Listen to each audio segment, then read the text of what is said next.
I saw myself in the citadel of Susa, in the province of Elam, beside the Ulai Canal. I looked up, and there before me was a ram with 2 horns, standing beside the canal. And the horns were long, but one of the horns was longer than the other, but grew up later. I watched the ram as it charged towards the west, and the north, and the south. No animal could stand against it, and none could rescue from its power. It did as it pleased, and became great. The 2-horned ram represents the kings of Media, Persia. As I was thinking about this, suddenly a goat with a prominent horn between its eyes came from the west, crossing the whole earth without touching the ground. It came toward the 2-horned ram I had seen standing beside the canal and charged at it in great rage.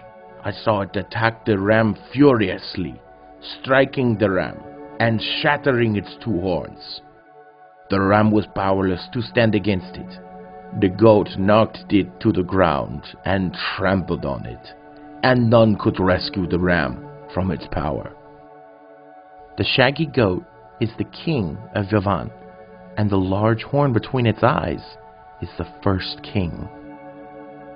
The goat became very great, but at the height of its power, the large horn was broken off, and in its place 4 prominent horns grew up toward the 4 winds of heaven. Out of one of them came another horn, which started small, but grew up in power, to the south and to the east, and toward the beautiful land, Israel. The 4 horns that replace the one that was broken off represent the 4 kingdoms that will emerge from his nation, but will not have the same power. It grew until it reached the host of the heavens, and it threw some of the starry host down to earth and trampled on them. It set itself up to be as great as the commander of the army of the Lord. It took away the daily sacrifice from the Lord, and his sanctuary was thrown down. A fierce-looking king, a master of intrigue, will rise. He will become very strong, but not by his own power. He will cause astounding devastation and will succeed in whatever he does. He will destroy those who are mighty, the holy people.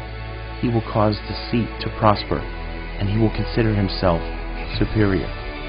He will destroy many and take his stand against the Prince of Princes. And yet, he will be utterly destroyed, and not by human hands.